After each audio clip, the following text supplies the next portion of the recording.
ಈಶ್ವರ ವೈಭವ ಯೋಗದಲ್ಲಿ ಕಳೆದ ಪಾಠ 6ನೇ ಶ್ಲೋಕದಿಂದ 11ನೇ ಶ್ಲೋಕ ತನಕ ನೋಡಿದ್ವಿ. ವಿದ್ಯಾರ್ಥಿಗಳಿಂದ ಬಂದಂಥ ಕೆಲವಿನ ಪ್ರಶ್ನೆಗಳನ್ನು ನೋಡಿದ್ವಿ. ಈ 6ನಿಂದ 11ನೇ ಶ್ಲೋಕ ತನಕ ಒಮ್ಮೆ ನಾವು ಪುನಃ ಸ್ಮರಣೆ ಮಾಡಿಕೊಂಡರೆ, ಸಪ್ತ ಋಷಿಗಳು, ಮನುಗಳು ಮತ್ತು ಸೃಷ್ಟಿಯ ಮೂಲ ತತ್ವವನ್ನು ಭಗವಂತ ವಿವರಣೆ ಮಾಡಿದ. ಭಗವಂತನ ವೈಭವ ಮತ್ತು ಅವನ ನಿಯಾಮಕತ್ವ, ಜ್ಞಾನ ಮತ್ತು ಅನನ್ಯವಾದಂಥ ಭಕ್ತಿಯ ನಿಜ ಸ್ವರೂಪವನ್ನು ತಿಳಿಸಿದ. ಭಗವಂತನಲ್ಲಿ ಆಳವಾದಂಥ ಶರಣಾಗತಿಯ ಮಹಿಮೆ ತಿಳಿಸಿದ. ಭಕ್ತನ ಮೇಲಿನ ಭಗವಂತನ ಕಾರುಣ್ಯ ಮತ್ತು ಜ್ಞಾನ ಪ್ರದೀಪ ಹೇಗಿರುತ್ತೆ ಎಂಬುದನ್ನು ತಿಳಿಸಿದ. ಭಗವಂತನ ನಿಜವಾಗಿ ಅರಿತುಕೊಂಡಾಗ ನಮ್ಮಲ್ಲಿ ಭಕ್ತಿ, ಶ್ರದ್ಧೆ ಮತ್ತು ಶರಣಾಗತಿ ಸಹಜವಾಗಿ ಬೆಳೆಯುತ್ತೆ. ಭಗವಂತನೇ ನಮಗೆ ಮಾರ್ಗದರ್ಶನ ನೀಡಿ ಅಜ್ಞಾನದ ಕತ್ತಲನ್ನು ದೂರ ಮಾಡುವನಾಗ್ತಾನೆ ಇದೆಲ್ಲ ಕೂಡ ನಾವು ಹಿಂದಿನ ಶ್ಲೋಕಗಳಲ್ಲಿ ನಾವು ನೋಡ್ತೀವಿ. ನಂತರ ಅರ್ಜುನ ಪ್ರಶ್ನೆ ಕೇಳ್ತಾನೆ. ಏನಪ್ಪ ಅದಂದ್ರೆ, ಪರಂ ಬ್ರಹ್ಮಂ ಪರಂ ಧಾಮ ಪವಿತ್ರಂ ಪರಮಂ ಭವಾನ್ ಪುರುಷಂ ಶಾಶ್ವತಂ ದಿವ್ಯಂ ಆದಿದೇವ ಮಜಂ ವಿಭು. ಆಮೇಲೆ ಮತ್ತೊಂದು ಶ್ಲೋಕ, ಒಂದು ನಿಮಿಷ.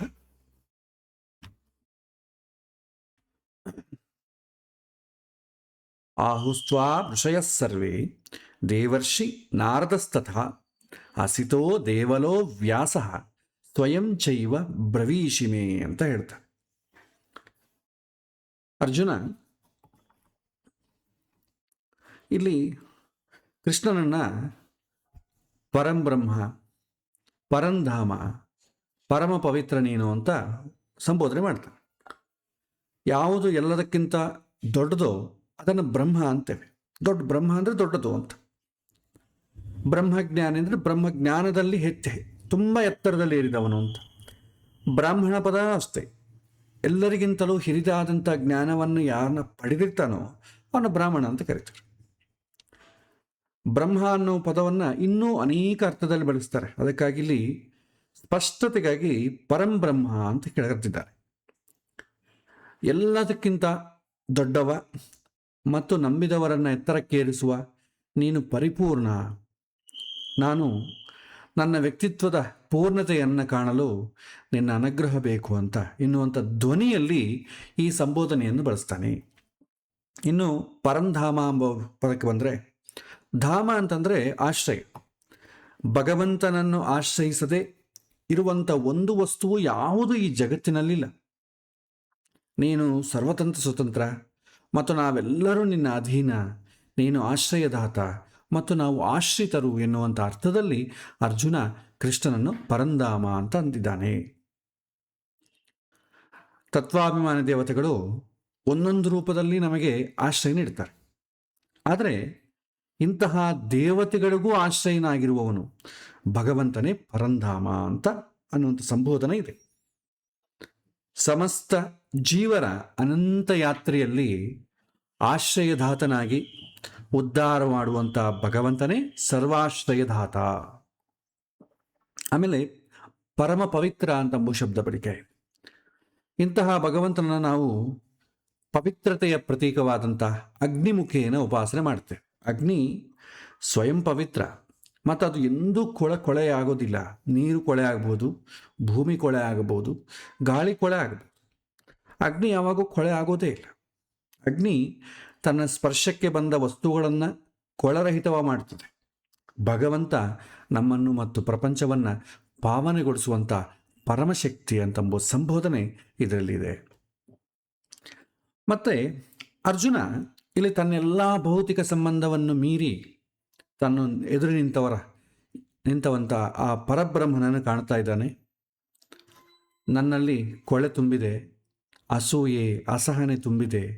ನಿನ್ನ ಅನುಗ್ರಹದಿಂದ, ಆಶ್ರಯದಿಂದ ನಾನು ಪರಮ ಪವಿತ್ರನಾಗಬೇಕು. ನಿನ್ನಿಂದ ನಾನು ಆ ಎತ್ತರಕ್ಕೇರಿ ನನ್ನ ಪೂರ್ಣತೆಯನ್ನು ಪಡಿಬೇಕು ಎನ್ನುವಂಥ ಬಯಕೆ ಅರ್ಜುನ ಈ ಸಂಬೋಧನೆಯಲ್ಲಿದೆ. ಕೆಲವೊಮ್ಮೆ ನಾವು ಉದ್ವೇಗದಿಂದ ಅತಿಶಯವಾಗಿ ಮಾತಾಡ್ತೇವೆ. ಇಲ್ಲಿ ಅರ್ಜುನ ತಾನು ಎಮೋಷ್ನಲ್ ಆಗ್ತಾ ಇಲ್ಲ, ಉದ್ವೇಗದಿಂದ ಮಾತಾಡ್ತಾ ಇಲ್ಲ ಎನ್ನುವುದು ಖಚಿತಪಡಿಸ್ಕೊಳ್ತಾನೆ. ಒಬ್ಬ ಸಾಧಕನಿಗೆ ದೇವರ ಉಪಾಸನೆಯಲ್ಲಿ ಇದು ಬಹಳ ಮುಖ್ಯವಾದ ಅಂಶ. ಏಕೆಂತಂದರೆ ನಾವು ದೇವರ ಬಗ್ಗೆ ಏನು ಕಲ್ಪನೆ ಮಾಡಿದರೂ ಕೂಡ ಅದು ಕೇವಲ ಕಲ್ಪನೆಯೇ ಹೊತ್ತು ಸಾಕ್ಷಾತ್ಕಾರ ಅಲ್ಲ. ನಮ್ಮ ಕಲ್ಪನೆ ನಮ್ಮ ಮನಸ್ಸಿನ ಸ್ಥಿತಿಯನ್ನು ಹೊಂದಿಕೊಂಡಿರ್ತದೆ. ಮನಸ್ಸಿನಲ್ಲಿ ಉತ್ಸಾಹ ಇದ್ದಾಗ ಏನೇನೋ ಹೊಸ ಹೊಸ ಕಲ್ಪನೆಗಳು ಬರ್ತವೆ. ಅವೆಲ್ಲವೂ ಕೂಡ ಸತ್ಯವಾಗಿರಬೇಕು ಅಂತೇನಿಲ್ಲ. ಹಾಗಾಗಿ ಅವರವರ ಬುದ್ಧಿಮಟ್ಟಕ್ಕೆ ತಕ್ಕಂತೆ ಅವರವರ ಕಲ್ಪನೆಯೇ ಹೊತ್ತು ಭಗವಂತ ಹೇಗಿದ್ದಾನೋ ಹಾಗೆ ನಮಗೆ ಕಲ್ಪನೆ ಬರುವುದಿಲ್ಲ. ಈ ಕಾರಣದಿಂದ ಅರ್ಜುನ ತನಗೆ ಬಂದಂಥ ವಿಚಾರ ತನ್ನ ಬುದ್ಧಿಮಟ್ಟದ ಕಲ್ಪನೆಯಲ್ಲಿ ಇದು ವಸ್ತುಸ್ಥಿತಿ ಎನ್ನುವುದನ್ನು ಖಚಿತಪಡಿಸ್ಕೊಳ್ತಾನೆ. ಮತ್ತು ಆತ ಋಷಿಗಳು ದೇವರ್ಷಿ ನಾರದರು ಹೇಳಿದಂಥ ಮಾತನ್ನು ಇಲ್ಲಿ ನೆನಪಿಸ್ಕೊಳ್ತಾನೆ. ಅರ್ಜುನ ಹೇಳ್ತಾನೆ, ನಿನ್ನನ್ನು ಪುರುಷ ಶಾಶ್ವತಃ ದಿವ್ಯ ಆದಿದೇವ ಅಜಃ ವಿಭು ಅಂತ ಮಹಾತ್ಮರು ನಾರದರಾಗಲಿ ದೇವರ್ಷಿಗಳ ಇವರೆಲ್ಲ ಕೂಡ ಕರೆದಿದ್ದಾರೆ. ಇಲ್ಲಿ ಬಳಸಿರುವಂಥ ಒಂದೊಂದು ಪದದಲ್ಲಿ ಭಗವಂತನ ಅನಂತ ಗುಣಗಳಡಗಿದೆ. ವಿಷ್ಣು ಸಹಸ್ರನಾಮದಲ್ಲಿ ಕೂಡ ಈ ಎಲ್ಲ ಪದವನ್ನು ಭಗವಂತನ ನಾಮವಾಗಿ ನಾವು ಕಾಣ್ತೇವೆ. ನಾವು ಸಂಕ್ಷಿಪ್ತವಾಗಿ ಇದರ ಅರ್ಥಗಳು ನೋಡೋಣ. ನಾವು ಹಿಂದೆ ಹೇಳಿದ್ದು ವಿಚಾರ ಒಂದು ನೆನಪು ಮಾಡಿಕೊಳ್ಳಬೇಕು. ಏನಂದರೆ, ನಮಗೆ ಹೆಸರಿಡೋದು ಐಡೆಂಟಿಫಿಕೇಷನ್ಗೋಸ್ಕರ ಅಥವಾ ಕರೆಯೋದಕ್ಕೂ ಅಡ್ಡ ಹೆಸರಿಂದ ಕರಿತೇವೆ, ಹೊಸ ಮೈನ್ ಹೆಸರಿಂದ ಕರಿತೇವೆ. ಅವರ ಹಿರಿಯರನ್ನ ಯಾರನ್ನ ನೆನಪಿಸ್ಕೊಳ್ಬೇಕಾದ್ರೆ ಕೂಡ ಕೆಲವಿನ ಜನ ಹೆಸರುಗಳು ಇಡೋದುಂಟು. ಆದರೆ ಭಗವಂತನಿಗೆ ಐಡೆಂಟಿಫಿಕೇಷನ್ಗೋಸ್ಕರ ಅಲ್ಲ ಇಡೋದು ಹೆಸರು. ಅದು ಅವನ ಗುಣವನ್ನು ತಿಳಿಸುತ್ತೆ. ನಮ್ಮಲ್ಲಿ ಕೂಡ ಕೆಲವಿನ ಗುಣಗಳಿಗೋಸ್ಕರ ಹೆಸರಿಡ್ತಾರೆ, ಅದು ಅಡ್ಡ ಹೆಸರಾಗ್ತದೆ. ಕಪ್ಪಿದ್ರೆ ಅವನಿಗೊಂದು ಹೆಸರಿಡ್ತಾರೆ, ಕಿವುಡಾದರೆ ಅವನಿಗೊಂದು ಅಡ್ಡ ಹೆಸರಿಡ್ತಾರೆ, ಕುರುಡಾದರೆ ಒಂದು ಅಡ್ಡ ಹೆಸರಿಡ್ತಾರೆ. ಇದೆಲ್ಲ ನಮ್ಮ ಸಾಮಾನ್ಯವಾಗಿ ನಡೆಯುವಂಥದ್ದು. ಆದರೆ ಭಗವಂತನಿಗೆ ಅವನ ಗುಣ ಏನಿದೆ ಅದೇ ಹೆಸರಾಗಿ ಬರುತ್ತೆ. ಇದು ನಾವು ಖಚಿತಪಡಿಸ್ಕೊಳ್ಬೇಕು, ಇಲ್ಲಾಂದರೆ ಅಪಾರ್ಥವಾಗ್ತದೆ. ಹಿಂದೆ ಹೇಳಿದ್ನಲ್ಲ, ನಮ್ಮ ಮನಸ್ಥಿತಿ ಹೇಗಿರುತ್ತೋ ಅದರ ಪ್ರಕಾರವೇ ನಾವು ಭಗವಂತನನ್ನು ಊಹಿಸಿಕೊಡ್ತೇವೆ. ಆ ಭಾಷೆಯನ್ನೇ ನಾವು ಭಾಷೆ ಕೂಡ ಏನಾಗುತ್ತೆ, ನಮಗೆ ಪರಿಚಯ ಇರುವಂಥ ವಿಷಯಗಳನ್ನೇ ಭಾಷೆ ನಮಗೆ ತಿಳಿಸತ್ತೆ. ನಮಗೆ ಪರಿಚಯ ಇಲ್ಲದಂಥ ವಿಷಯಗಳನ್ನ ಭಾಷೆ ತಿಳಿಸ್ಲಿಕ್ಕೆ ಆಗೋದಿಲ್ಲ. ಓನ್ಲಿ ಫಾರ್ ಕಮ್ಯುನಿಕೇಷನ್ ಅಷ್ಟೇ ಭಾಷೆ. ನಾವು ಒಬ್ಬೊಬ್ಬರು ದೇವರನ್ನು ಹೇಳ್ಬೋದು. ನಾವು ಒಂದು ದೇವರ ಹೆಸರು ಹೇಳ್ತೇವೆ. ನಮ್ಮಲ್ಲೇ ಅನೇಕ ಥರದ ಹೆಸರುಗಳಿದೆ. ಕೃಷ್ಣನ ಉಪವಾಸ ಮಾಡೋರಿದ್ದಾರೆ, ರಾಮನನ್ನು ಉಪವಾಸ ಮಾಡೋರಿದ್ದಾರೆ. ಒಟ್ಟಿಗೆ ದೇವರಷ್ಟೆ, ಬೇರೆ ಬೇರೆಯಾಗಿ ನಾವು ಕಾಣ್ತೇವೆ. ಹಾಗಾಗಿ ಇದು ಭಗವಂತನ ಹೆಸರು ಇರೋದು ಕೇವಲ ಐಡೆಂಟಿಫಿಕೇಷನ್ಗೋಸ್ಕರ ಅಲ್ಲ, ಆತನ ಗುಣಕ್ಕೆ ತಕ್ಕಂತೆ ಹೆಸರಿದೆ. ಇಲ್ಲಿ ಪುರುಷ ಅಂತಂದರೆ ಗಂಡಸು ಅಂತ ಅರ್ಥ ಅಲ್ಲ. ಪುರದಲ್ಲಿ ವಾಸಿಸುವವನು ಪುರುಷ. ಸಮಸ್ತ ವೇದಗಳ ಸಾರಭೂತವಾದಂಥ ಸೂಕ್ತಗಳ ರಾಜ ಯಾವುದು ಅಂತಂದರೆ ಪುರುಷ ಸೂಕ್ತ. ಭಗವಂತನನ್ನು ಸಹಸ್ರಾಶೀರ್ಷ ಪುರುಷ ಅಂತ ಕರೀತದೆ. ಅಂದರೆ ಸೃಷ್ಟಿಕಾಲದಲ್ಲಿ ಏನೂ ಇಲ್ಲದಿದ್ದಾಗ ಇದ್ದು ಈ ಸೃಷ್ಟಿಯ ನಿರ್ಮಾಣ ಮಾಡಿದಂಥ ಭಗವಂತ ಪುರ ಪ್ಲಸ್ ಶಃ. ಪ್ರಳಯ ಕಾಲದಲ್ಲಿ ಎಲ್ಲವನ್ನೂ ಸುಟ್ಟು ಭಗವಂತ ಪುರ ಉಷ ಅಂತ ಕರೀತಾರೆ. ಪ್ರಪಂಚದಲ್ಲಿ ಅನಂತವಾಗಿ ಅನಂತ ಕಾಲ, ಅನಂತ ಸಾಮರ್ಥ್ಯ, ಅನಂತ ಗುಣಗಳಿಂದ ತುಂಬಿರುವಂಥ ಭಗವಂತ ಪುರ ಸಹ ಅಂತ ಕರೀತಾರೆ. ಪ್ರಳಯ ಕಾಲದಲ್ಲಿ ಏನೂ ಇಲ್ಲದಾಗ ಇದ್ದು ಸೃಷ್ಟಿಕಾಲದಲ್ಲಿ ತನ್ನ ನಾಭಿಯಿಂದ ಒಂದೊಂದನ್ನು ಸೃಷ್ಟಿ ಮಾಡಿದಂಥ ಭಗವಂತ ಮೊದಲು ಮಹತ್ತತ್ವವನ್ನು ಸೃಷ್ಟಿ ಮಾಡಿದ. ಮಹತ್ತತ್ವ ಅಂತಂದರೆ ಇಡೀ ಪ್ರಪಂಚದ ಭೂತ ಪ್ರಜ್ಞೆ ಜಾಗೃತಿ. ಅಂದರೆ ನಾವೆಲ್ಲ ಇದ್ದೇವೆ ಅಂತ ನಮಗೆ ಅರಿವಾಗ್ತದಲ್ಲ, ಅದನ್ನೇ ಮಹತ್ತತ್ವ ಅಂತೇವೆ. ಹಿಂದೆ ಇದ್ದಂಥ ಸಮಸ್ತ ಸೃಷ್ಟಿಯ ಸ್ಮರಣೆಯನ್ನು ಚಿತ್ತಾಭಿಮಾನಿ ಬ್ರಹ್ಮ ವಾಯುಗಳು ಕೊಟ್ಟು ಸೂಕ್ಷ್ಮ ರೂಪದ ಪ್ರಪಂಚ ನಿರ್ಮಾಣ ಮಾಡಿ, ನಂತರ ದೇವತೆಗಳು ಪಂಚಭೂತಗಳ ನಿರ್ಮಾಣ, ಹೀಗೆ ನಿರ್ಮಲವಾದಂಥ ಸ್ಥೂಲ ಬ್ರಹ್ಮಾಂಡದೊಳಗೆ ಭಗವಂತ ತುಂಬಿಕೊಂಡಿದ್ದಾನೆ. ಒಂದೊಂದು ಪಿಂಡಾಂಡದೊಳಗೂ ಕೂಡ ಒಂದೊಂದು ರೂಪದಲ್ಲಿ ಬಿಂಬರೂಪನಾಗಿ ತುಂಬಿ ಆ ಪಿಂಡಾಂಡದಿಂದ ಮಾಡಿಸಬೇಕಾದಂಥ ಕಾರ್ಯವನ್ನು ಮಾಡಿಸಿ ಮೋಕ್ಷವನ್ನು ಕರುಣಿಸುವನೇ ಭಗವಂತ ಪುರುಷ ಅಂತಂಬ ಹೇಳ್ತಾರೆ. ಈಗ ಮತ್ತೊಂದು ಶಬ್ದದ ಅರ್ಥ, ಶಾಶ್ವತ ಅಂತಂದರೆ ಏನು? ಶಾಶ್ವತ ಅಂದರೆ ಅನಾದಿ ಅನಂತ ಕಾಲದಲ್ಲಿ ಯಾವುದೇ ಬದಲಾವಣೆಗೆ ಒಳಪಡದೆ ಎಂದೆಂದೂ ಕೂಡ ಶಾಶ್ವತವಾಗಿರುವಂಥ ಆನಂದ ಸ್ವರೂಪ ಭಗವಂತ ಶಾಶ್ವತ ಅಂತಾರೆ. ಇದನ್ನೇ ಸನಾತನ ಅಂತಂಬೋ ಶಬ್ದದಿಂದ ಕೂಡ ಬಳಸ್ತಾರೆ. ಎಂದಿಗೂ ಶಾಶ್ವತವಾಗಿರುವಂಥ ಧರ್ಮ ಯಾವುದು ಅಂದರೆ ಸನಾತನ ಧರ್ಮ. ಇವತ್ತು ನಾವು ಅದನ್ನು ಬೇರೆ ಬೇರೆದಕ್ಕೆಲ್ಲ ಬಳಸ್ತೇವೆ. ಯಾವುದು ಶಾಶ್ವತ ಇಲ್ಲವೋ ಅದಕ್ಕೆ ಕೂಡ ನಾವು ಸನಾತನ ಧರ್ಮ ಅಂತ ಕರಿತೇವೆ. ಇವತ್ತು ನಾವು ನಮ್ಮಲ್ಲಿ ಆಚರಣೆ ಇರುವಂಥ ಧರ್ಮ ಏನಿದೆ ಅದನ್ನು ನಾವು ಸನಾತನ ಧರ್ಮ ಅಂತೇವೆ. ಆದರೆ ಧರ್ಮದ ನಿಜವಾದ ಉಲ್ಲೇಖ ಗೊತ್ತಿಲ್ಲ. ನಿಜವಾಗಿ ಸನಾತನ ಧರ್ಮ ಯಾವುದು ಅಂತ ನಮಗೆ ಗೊತ್ತಿಲ್ಲ. ಆದರೆ ನಮ್ಮದು ಸನಾತನ ಧರ್ಮ ಅಂತ ಹೇಳ್ತೇವೆ. ಬದಲಾಗಿ ಹೋಗ್ತಾ ಇದೆ, ದಿನ ದಿನ ಬದಲಾಗಿ ಹೋಗ್ತಾ ಇದೆ. ಒಂದು ನಮ್ಮ ಹಿಂದಿನವರ ಪೀಳಿಗೆಯಲ್ಲಿ ಏನಿತ್ತು ಆ ಆಚರಣೆ ಇವತ್ತಿಲ್ಲ. ಇವತ್ತು ನಾವೇನು ಮಾಡ್ತಾ ಇದ್ದೇವೆ ಆ ಆಚರಣೆ ಮುಂದೆ ಇರೋದಿಲ್ಲ, ಬದಲಾಗ್ತದೆ. ಕ್ಷಣ ಕ್ಷಣಕ್ಕೂ ಬದಲಾಗ್ತದೆ. ಅದು ಸನಾತನ ಧರ್ಮ ಅಂತ ನಾವು ಹೇಳಿಕೊಡ್ತೇವೆ. ನಿಜವಾಗೂ ಸನಾತನ ಧರ್ಮ ಅಂತಂದರೆ ಎಲ್ಲ ಯಾವುದೇ ಧರ್ಮ ತಗೊಳ್ಳಿ, ಕ್ರಿಶ್ಚಿಯಾನಿಟಿ ಆಗಲಿ, ಇಸ್ಲಾಂ ಆಗಲಿ, ಜಗತ್ತಿನಲ್ಲಿ ಎಷ್ಟೆಷ್ಟು ಮತಗಳು ಮತವಿಶ್ವಾಸಗಳಿದೆಯೋ ಎಲ್ಲರೂ ಫಾಲೋ ಆಗುವಂಥ ಧರ್ಮ ಯಾವುದಿದೆ ಅದನ್ನು ಸನಾತನ ಧರ್ಮ ಅಂತ ಕರೀತಾರೆ. ಸತ್ಯವನ್ನು ಹೇಳುವುದು, ಅಹಿಂಸೆಯನ್ನು ಪ್ರೋತ್ಸಾಹಿಸುವುದು, ದಾನ, ಕಷ್ಟದಲ್ಲಿದ್ದವರಿಗೆ ಸಹಾಯ ಮಾಡೋದು, ಈ ಗುಣಗಳೇನಿದೆ ಇದನ್ನು ಸನಾತನ ಅಂತ ಕರೀತಾರೆ. ಯಾಕಂದರೆ ಸುಳ್ಳು ಹೇಳಬಾರ್ದು ಅಂತ ಎಲ್ಲ ಧರ್ಮದಲ್ಲೂ ಇದೆ. ಕುರಾನ್ನಲ್ಲೂ ಇದೆ, ಕ್ರಿಶ್ಚಿಯಾನಿಟಿಯಲ್ಲೂ ಇದೆ, ನಮ್ಮ ಧರ್ಮದಲ್ಲೂ ಇದೆ. ಎಲ್ಲ ಕಡೆ ಇರೋ ಧರ್ಮ. ಅಹಿಂಸೆ ಮಾಡಬಾರ್ದು, ಹೇಳೋದು ನಾವು ಅಹಿಂಸೆ ಮಾಡಬಾರ್ದು ಅಂತ, ಆಮೇಲೆ ಮಾಡೋದು ಇದ್ದೇ ಇದೆ. ಸೊ ಎಲ್ಲ ಕಾಲದಲ್ಲೂ ಎಲ್ಲರಿಗೂ ಅನ್ವಯವಾಗುವಂಥ ಧರ್ಮ ಯಾವುದಿರುತ್ತೋ ಅದನ್ನು ಸನಾತನ ಧರ್ಮ ಅಂತೇವೆ. ನಮ್ಮಲ್ಲಿ ಆ ಧರ್ಮ ಇದೆ. ಆದರೆ ನಮ್ಮಲ್ಲಿ ಕೂಡ ಟ್ರ್ಯಾಕ್ ತಪ್ಪಿ ಹೋಗ್ತಾ ಇದೆ. ಸನಾತನ ಧರ್ಮ ಅಂತ ಹೇಳ್ತೇವೆ, ಮತ್ತು ನಮ್ಮ ಧರ್ಮವೇ ಸಪರೇಟ್ ಆಗಿರುತ್ತೆ. ಅವ್ರ ಧರ್ಮಕ್ಕೂ ನಮ್ಮ ಧರ್ಮಕ್ಕೂ ಸಂಬಂಧನೇ ಇರೋದಿಲ್ಲ. ನಾವು ದೇವರನ್ನು ಪೂಜೆ ಮಾಡೋದು, ವೇದವನ್ನು ಪಾರಾಯಣ ಮಾಡೋದು, ಮಂತ್ರಪೂರ್ವಕವಾಗಿ ನಾವು ಯಜ್ಞವನ್ನು ಮಾಡೋದು, ಇದನ್ನು ಸನಾತನ ಅಂದುಕೊಂಡಿದ್ದೇವೆ. ಇದು ನಾವೇ ಮಾಡೋದು, ಇನ್ಯಾರೂ ಮಾಡೋದಿಲ್ಲ. ಆದರೆ ಎಲ್ಲ ಕಾಲದಲ್ಲೂ ಎಲ್ಲರಿಗೂ ಅನ್ವಯ ಆಗಬೇಕು. ಆ ಧರ್ಮವನ್ನು ಸನಾತನ ಧರ್ಮ ಅಂತ ಕರಿತೇವೆ. ಮುಂದೆ ಕೃಷ್ಣ ಹೇಳ್ತಾನೆ, ಅಮಾನಿತ್ವಂ, ಅಡಂಬಿತ್ವಂ, ಅಹಿಂಸಾ, ಶಾಂತಿರಾರ್ಜವಂ, 26 ಗುಣಗಳನ್ನು ಹೇಳ್ತಾನೆ ಮನುಷ್ಯನಿಗಿರಬೇಕಾದ. ಆ 26 ಗುಣಗಳು ಎಲ್ಲ ಮನುಷ್ಯರು, ಮನುಷ್ಯ ಪ್ರಾಣಿ ಎಲ್ಲೆಲ್ಲಿ ಇದೆಯೋ ಎಲ್ಲರಿಗೂ ಅನ್ವಯ ಆಗುವಂಥ ಧರ್ಮ. ಅದು ಮತಕ್ಕೆ ಸಂಬಂಧಪಟ್ಟದ್ದೋ ಯಾವುದೋ ಒಂದು ವರ್ಗ, ಸಾಮಾಜಿಕ ವರ್ಗಕ್ಕೆ ಸಂಬಂಧಪಟ್ಟದ್ದೋ ಅಲ್ಲ. ಇಲ್ಲಿ ಶಾಶ್ವತಃ ಅಂದರು, ಸನಾತನ ಅಂದರು ಒಂದೇ. ಬದಲಾವಣೆಗೆ ಒಳಪಡದೇ ಇರುವುದು ಅಂತ ಅರ್ಥ. ಭಗವಂತ ಯಾವಾಗೂ ಕೂಡ ಬದಲಾವಣೆಗೆ ಒಳಪಡದೇ ಇರುವಂಥ ಶಾಶ್ವತವಾಗಿರುವಂಥ ಆನಂದ ಸ್ವರೂಪ.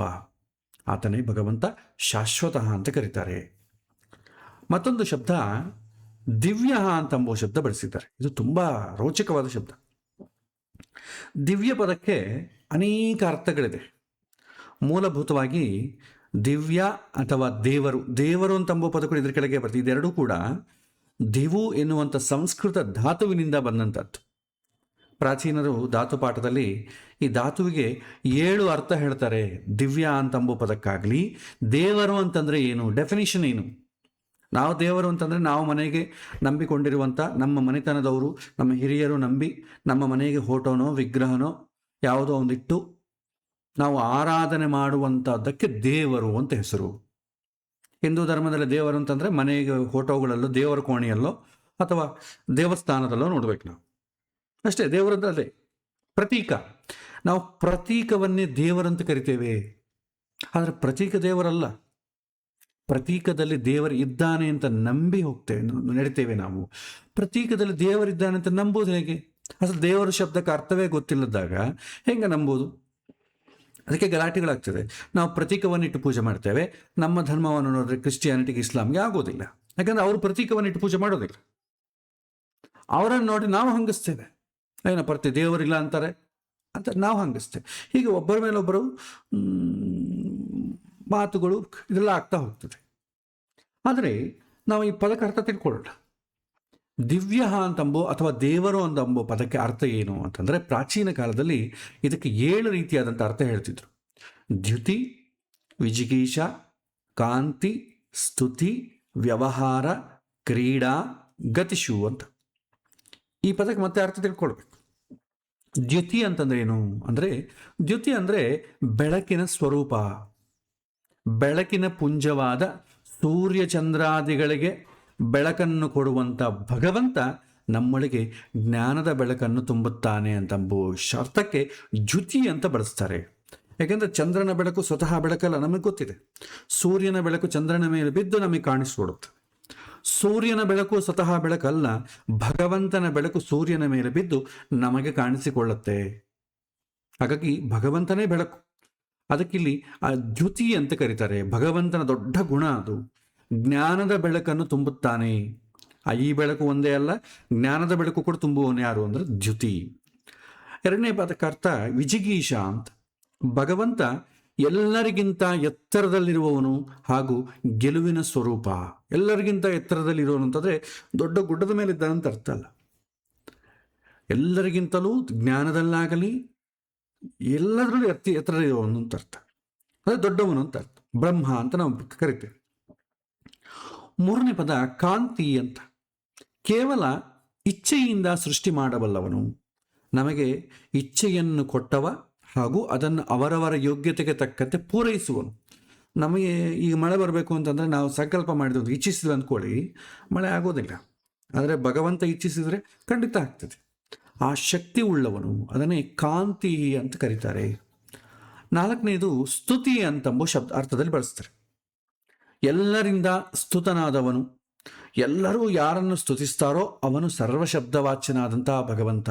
ಎಲ್ಲರೂ ಅಂತಂದ್ರೆ ಎಲ್ಲ ದೇಶದವರು ಬರ್ತಾರೆ. ಮನುಷ್ಯ ಅಸಲು ಭಗವಂತನ ಸ್ತುತಿ ಮಾಡುವಂಥ ಪ್ರಾಣಿ ಯಾವುದ್ಯಾವುದಿದೆ ಅದನ್ನೆಲ್ಲರಿಗೂ ಬರ್ತದೆ. ದೇವರು ಅಂತಂದರೆ ನಮಗೆ ಮಾತ್ರ ಕಾಪಿ ರೈಟ್ ಅಂತ ಅಂದ್ಕೊಳ್ಳೋಂಗಿಲ್ಲ. ಎಲ್ಲರೂ ದೇವರನ್ನೇ ಪ್ರಾರ್ಥನೆ ಮಾಡ್ತಾರೆ, ಹೆಸರುಗಳು ಬೇರೆ, ನಾವು ಗಲಾಟೆ ಮಾಡಿಕೊಡ್ತೇವೆ ಅಷ್ಟೆ. ಮತ್ತೆ ವ್ಯವಹಾರ, ಜಗತ್ತಿನ ಸಮಸ್ತ ವ್ಯವಹಾರವನ್ನು ನಿರ್ವಹಣೆ ಮಾಡುವನು ಯಾರು ಅಂತಂದರೆ ಭಗವಂತ. ಆತನಿಗೆ ವ್ಯವಹಾರ ಅಂತಂಬ ಹೆಸರು. ಕ್ರೀಡಾ, ಸೃಷ್ಟಿ, ಸ್ಥಿತಿ, ಸಂಹಾರ. ಇದು ಭಗವಂತನಿಗೊಂದು ಕ್ರೀಡೆ. ಆತನ ತುಂಬ ಆಯಾಸಪಟ್ಟು ಸೃಷ್ಟಿ ಮಾಡೋ ಅವಶ್ಯಕತೆ ಇಲ್ಲ. ಆತಗೊಂದು ಆಟ ಇದ್ದಂಗೆ ಆತ. ಆಟ ಅಂತಂದರೆ ತನ್ನ ಇಷ್ಟಕ್ಕೆ ತಕ್ಕಂತೆ ಆಟ ಆಡೋದಿಲ್ಲ.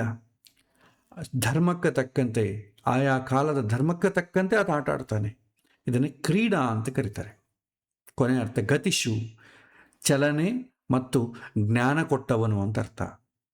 ಯಾರು ಎಲ್ಲ ಕಡೆ ಗತನಾಗಿದ್ದಾನೋ, ಆಮ್ನಿ ಪ್ರೆಸೆಂಟ್, ಎಲ್ಲರನ್ನೂ ತಿಳಿದಿದ್ದಾನೋ, ಎಲ್ಲರೊಳಗೂ ಬಿಂಬರೂಪನಾಗಿ ನೆಲೆಸಿದ್ದಾನೋ ಅವನು ದಿವ್ಯ ಅಥವಾ ದೇವ ಶಬ್ದಕ್ಕೆ ಅರ್ಥ. ಈ 7 ಅರ್ಥಗಳು ಬರುತ್ತೆ.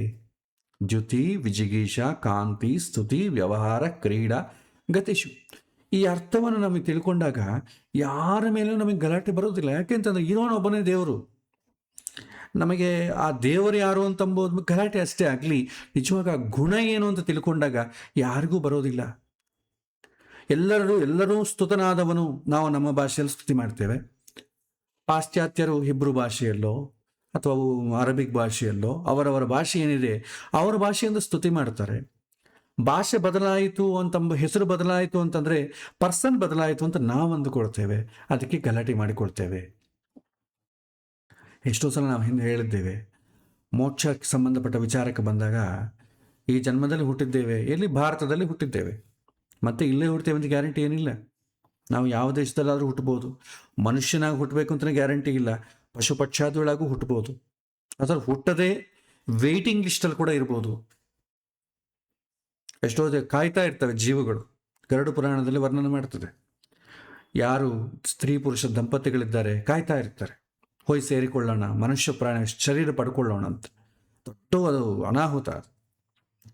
ಹುಟ್ಟದೇ ಕೂಡ ಇರ್ಬೋದು, ಕಾಯಬೇಕಾಗುತ್ತೆ ಅನೇಕ ವರ್ಷಗಳು ಮನುಷ್ಯ ದೇಹ ಬರಬೇಕಂದ್ರು. ಅಥವಾ ಯಾವುದೋ ಒಂದು ದೇಹ ಬಂದು ನಿಮಗೆ ಪುಣ್ಯ ಆಗಲಿ ಪಾಪ ಆಗಲಿ ಅನುಭವಿಸಬೇಕಾದ್ರೆ ನಿಮಗೆ ಭೂಮಿಯಲ್ಲಿ ಬರದೆ ಬೇರೆ ಅವಕಾಶ ಇಲ್ಲ. ದೇವಲೋಕದಲ್ಲಿ ಅನುಭವಿಸ್ಲಿಕ್ಕಾಗೋದಿಲ್ಲ. ನರಕ ಲೋಕದಲ್ಲಿ ಕಷ್ಟ. ಅಲ್ಲಿ ಪುಣ್ಯ ಮಾಡ್ಕೊಳ್ಳಿಕ್ಕಾಗಲಿ ಪಾಪ ಮಾಡಲಿಕ್ಕಾಗಲಿ ಎರಡೂ ಸಾಧ್ಯ ಇಲ್ಲ. ಅದೆರಡೂ ಸಾಧ್ಯ ಇರೋದು ಭೂಮಿಯಲ್ಲಿ ಮಾತ್ರ. ಹಾಗಾಗಿ ಈ ರೀತಿ ದೇವರ ಶಬ್ದಕ್ಕೆ ಅರ್ಥ ತಿಳ್ಕೊಂಡಾಗ ನಮಗೆ ಅದರ ನೋಡಿದಾಗ ಆಗುವಂಥ ಆನಂದವೇ ಬೇರೆ ಆಗ್ತದೆ. ಮತ್ತು ಅರ್ಜುನ ಇನ್ನೊಂದು ಶಬ್ದ ಬಳಸ್ತಾನೆ, ಆದಿದೇವ ಅಂತ. ಈ ಜಗತ್ತಿನ ಸೃಷ್ಟಿ ಸ್ಥಿತಿ ಸಂಹಾರ ಯಾರಿಗೆ ಲೀಲಾ ಮಾತ್ರವೋ ಆತ ಆದಿದೇವ ಅಂತಾರೆ. ಭಗವಂತ ಈ ಪ್ರಪಂಚ ಇರುವಾಗಲೂ ಇಲ್ಲದಿರುವಾಗಲೂ ಇರುವಂಥವನು. ಆತ ಎಲ್ಲಕ್ಕಿಂತ ಎತ್ತರದಲ್ಲಿರುವವನು. ಎಲ್ಲ ಕಾಲದಲ್ಲೂ ಜಗತ್ತಿನ ಸರ್ವ ವ್ಯವಹಾರವನ್ನು ನಡೆಸುವವನು ಆತ. ಹೀಗೆ ಎಲ್ಲದರ ಒಳಗೂ ಎಲ್ಲ ಕ್ರಿಯೆಗಳನ್ನು ನಡೆಸುವವನು ಯಾರು? ಭಗವಂತ ಆದಿದೇವ ಅಂತ ಕರೀತಾರೆ. ಮತ್ತೊಂದು ಶಬ್ದ ಅಜಹ ಅಂತ ಬಳಸಿದ್ದಾರೆ. ಅಜಹ ಅಂತಂದರೆ ಈ ಒಂದು ಯಜ್ಞ ಮಾಡುವಂಥ ಹೋತ ಅಂತಲೂ ಕರೀತಾರೆ. ಅದು ವಿಸರ್ಗ ತೆಗೆದುಬಿಟ್ಟು ಅಜ ಅಂತಂದರೆ ಕುರಿ ಆಗಿಬಿಡ್ತದೆ, ಮೇಕೆ. ಅಜಹ ಅಂತಂದರೆ ಇಲ್ಲಿ ನ ಜಾಯತೆ ಇತಿ ಅಜಹ. ಜ ಅಂತಂದರೆ ಜನನ ಅಂತ ಅರ್ಥ. ಅಜಹ ಅಂತಂದರೆ ಹುಟ್ಟು ಇಲ್ಲದೆ ಇರುವವನು ಅಂತ ಅರ್ಥ. ಹುಟ್ಟದವನು, ಹೊಕ್ಕಳಲ್ಲಿ ಹುಟ್ಟಿದಂಥ ಚತುರ್ಮುಖನನ್ನು ಅಜ ಅಂತ ಕರೀತಾರೆ. ಇಂತಹ ಚತುರ್ಮುಖನೊಳಗೆ ಸನ್ನಿಹಿತನಾಗಿ ಸೃಷ್ಟಿ ಮಾಡುವಂಥ ಭಗವಂತ ತಾನು ಹುಟ್ಟದೆ ಎಲ್ಲವನ್ನು ಸೃಷ್ಟಿ ಮಾಡಿ ಸಂಹಾರ ಮಾಡುವಂಥ ಶಕ್ತಿ ಅಜಹ ಅಂತ. ಎಲ್ಲರೂ ಭಗವಂತನ ಮಕ್ಕಳೇ ಅಲ್ವಾ? ಆದರೆ ಆತ ಯಾರಿಗೂ ಹುಟ್ಟಿದವನಲ್ಲ. ಯಾಕೆಂತಂದರೆ ಅವನಿಗೆ ಹುಟ್ಟು ಸಾವು ಎಂಬುದು ಇಲ್ಲ. ಇನ್ನು ಅಜಹ ಅಂತಂದರೆ ಎಲ್ಲ ಕಡೆ ವ್ಯಾಪಿಸಿರುವವನು ಕೂಡ ಹೌದು. ಆ ಪ್ಲಸ್ ಜ, ಅಜ. ಇಲ್ಲಿ ಆ ಅಂತಂದರೆ ಅಲ್ಲ ಅಥವಾ ಇಲ್ಲ ಅಂತ ಅರ್ಥ. ಇವನು ನಾವು ತಿಳಿಯುವ ಯಾವ ವಸ್ತುವೂ ಅಲ್ಲ, ಅವನಲ್ಲಿ ಯಾವ ದೋಷವೂ ಇಲ್ಲ ಅಂತ ಅರ್ಥ.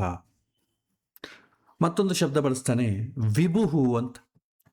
ವಿವಿಧ ಭವತಿ ಅಂದರೆ ವಿವಿಧ ರೂಪಗಳನ್ನು ತೊಟ್ಟು ಅನಂತ ರೂಪಿ ಸರ್ವಸಮರ್ಥನಾಗಿ ಪ್ರಪಂಚದಲ್ಲಿ ಎಲ್ಲ ಕಡೆ ತುಂಬಿರುವವನು ಆ ಭಗವಂತನೇ ವಿಭುಹು ಅಂತ.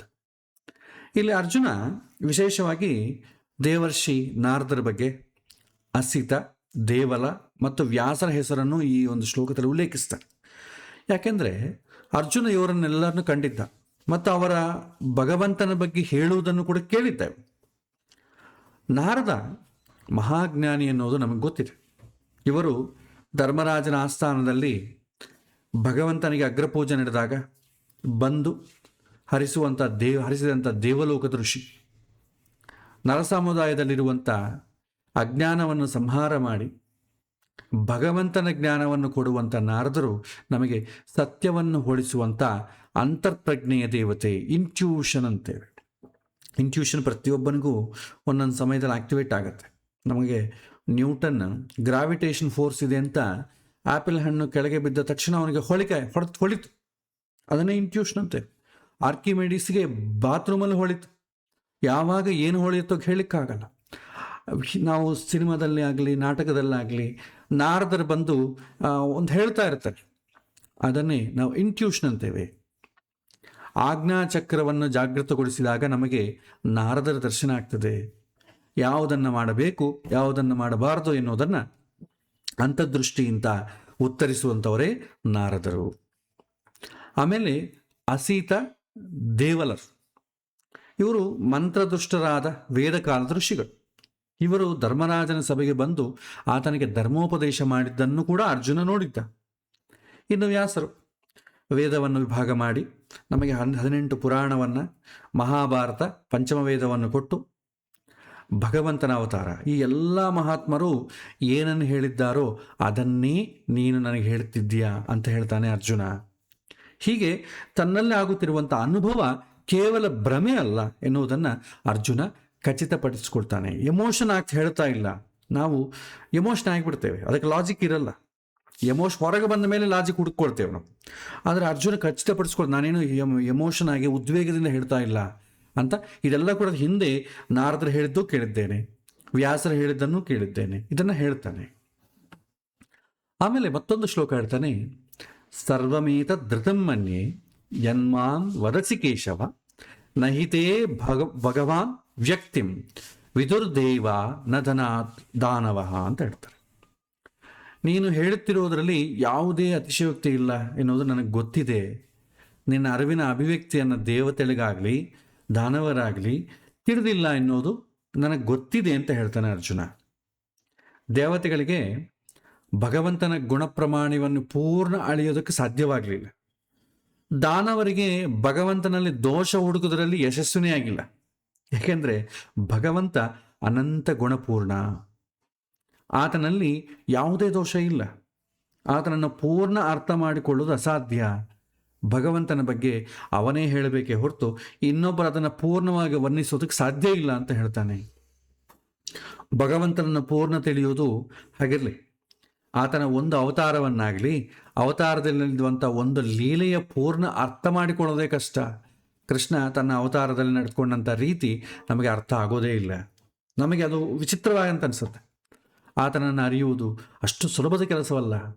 ಆತನ ಒಂದೊಂದು ನಡೆಯೂ ಕೂಡ ಹಿಂದೆಯೂ ಒಂದೊಂದು ಸಂದೇಶ ಇದೆ ಅಂತ ಹೇಳ್ತಾರೆ. ಆಮೇಲೆ ಸ್ವಯಮೇವಾತ್ಮನಾತ್ಮಾನಂ ವೇತ್ತತ್ವಂ ಪುರುಷೋತ್ತಮ ಭೂತಭಾವನ ಭೂತೇಶ ದೇವದೇವ ಜಗತ್ಪತೆ. ಆಮೇಲೆ ವಕ್ತುಂ ಅರ್ಹಸ್ಯ ಶೇಷೇಣ ದಿವ್ಯಾ ಹ್ಯಾತ್ಮವಿಭೂತಯಃ ಯಾಭಿರ್ವಿಭೂತಿಭಿರ್ಲೋಕಾನ್ ಮಾಂಸ್ತ್ವಂ ವ್ಯಾಪ್ಯ ತಿಷ್ಠತಿ ಇಮಾನ್ ತ್ವಾಂ ವ್ಯಾಪ್ಯ ತಿಷ್ಠಸಿ ಅಂತ ಹೇಳ್ತಾನೆ. ಅರ್ಜುನ ಹೇಳ್ತಾನೆ, ನಿನ್ನ ಗುಣ ಪ್ರಮಾಣವನ್ನು ದೇವತೆಗಳಿಂದಲೂ ಅಳಿಯಲು ಸಾಧ್ಯ ಇಲ್ಲ. ಆದ್ದರಿಂದ ನಿನ್ನ ಬಗ್ಗೆ ತಿಳಿಯೋದು ಹೇಳಬೇಕಾದ್ರೆ ನೀನೇ ಹೇಳಬೇಕು, ಬೇರೆ ಯಾರ ಹತ್ರ ತಿಳಿಯಕ್ಕಾಗೋದಿಲ್ಲ. ಅದನ್ನು ನೀನಾಗಿಯೇ ಹೇಳಬೇಕು ಹೊರತು ಇನ್ನೊಬ್ಬರಿಂದ ಹೇಳಲು ಸಾಧ್ಯವಿಲ್ಲ. ಏಕೆಂದರೆ ನೀನು ಪುರುಷೋತ್ತಮ ಅಂತ ಹೇಳ್ತಾನೆ ಅರ್ಜುನ. ಇಲ್ಲಿ ಪುರುಷೋತ್ತಮ ಎನ್ನುವಂಥ ವಿಶೇಷಣ ಬಳಕೆಯಾಗಿದೆ. ಪುರುಷೋತ್ತಮ ಅಂತಂದರೆ, ಈಗ ನಮ್ಮಲ್ಲಿ ಚರ ಅಂತಿದೆ. ಚರ ಅಂದರೆ ಜೀವ, ಅಂದರೆ ನಾಶವಾಗುವಂಥದ್ದು ಅಂತ. ಚರ ಅಂತಂದರೆ ಮತ್ತೆ ಆತ್ಮನಾಶ ಆಗೋದಿಲ್ಲ, ಜೀವ ಶರೀರ ನಾಶ ಆಗ್ತದೆ. ಅಕ್ಷರ ಅಂತಂದರೆ ಶ್ರೀತತ್ವ, ಅದು ಕ್ಷರಕ್ಕಿಂತಲೂ ಸ್ವಲ್ಪ ಹಿರಿಯದಾದದ್ದು, ಅದು ನಾಶವಾಗೋದಿಲ್ಲ. ಚರ ಅಕ್ಷರವನ್ನು ಮೀರಿ ನಿಂತವನು ನೀನಲ್ಲದೆ ನಿನ್ನಿಂದ ಹಿರಿದಾದಂಥ ತತ್ವ ಇನ್ನೊಂದಿಲ್ಲ ಅಂತಂಬುದು ಹೇಳ್ತಾನೆ. ಆದ್ದರಿಂದ ಇದರ ವಿವರಣೆಯನ್ನು ನಿನ್ನಿಂದನೇ ತಿಳಿಬೇಕು ಎನ್ನುವಂಥ ಭಾವವನ್ನು ಅರ್ಜುನ ವ್ಯಕ್ತಪಡಿಸಿದ ಎನ್ನುವುದನ್ನು ಈ ಸಂಬೋಧನೆಯಲ್ಲಿದೆ, ಪುರುಷೋತ್ತಮ ಅಂತಂಬೋ ಸಂಬೋಧನೆಯಲ್ಲಿ. ಇಲ್ಲಿ ಅರ್ಜುನ ಕೃಷ್ಣನನ್ನು ಭೂತಭಾವನ, ಭೂತೇಶ, ದೇವದೇವ ಮತ್ತು ಜಗತ್ಪತೆ ಅಂತ ಸಂಬೋಧನೆ ಮಾಡಿದ್ದಾನೆ. ಭೂತಭಾವನ ಅಂತಂದರೆ ಪಂಚಭೂತಾತ್ಮಕವಾದಂಥ ಪ್ರಪಂಚವನ್ನು ಸೃಷ್ಟಿ ಮಾಡಿ ಸಮಸ್ತ ಜೀವಜಾತದ ಸೃಷ್ಟಿ ಸ್ಥಿತಿ ಸಂಹಾರಕ್ಕೆ ಕಾರಣನಾಗಿರುವನು ಅಂತ ಅರ್ಥ. ಭೂತೇಶ ಅಂತಂದರೆ ಎಲ್ಲರನ್ನೂ ನಿಯಂತ್ರಿಸುವಂಥ ಸರ್ವನಿರ್ಣಯ ನಿಯಾಮಕವಾದಂಥ ಸ್ವಾಮಿ ಯಾರಿದ್ದಾರೆ ಅದನ್ನೇ ಭೂತೇಶ ಅಂತ ಕರೀತಾರೆ. ಇನ್ನು ದೇವದೇವ, ದೇವದೇವ ಅಂತಂದರೆ ಎಲ್ಲ ದೇವತೆಗಳಿಗೂ ದೇವನಾಗಿರುವಂಥವನು, ಸೂರ್ಯಾದಿಗಳಿಗೂ ಬೆಳಕನ್ನು ಕೊಡುವಂಥ ಮೂಲ ಜ್ಯೋತಿ ಯಾವುದಿದೆ ಅದನ್ನು ದೇವದೇವ ಅಂತಂಬೋ ಶಬ್ದದಲ್ಲಿದೆ.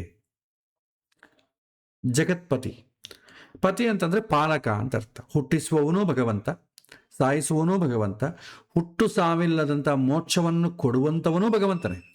ಆತ ಸಮಸ್ತ ಜಗತ್ತಿನ ಪಾಲಕ.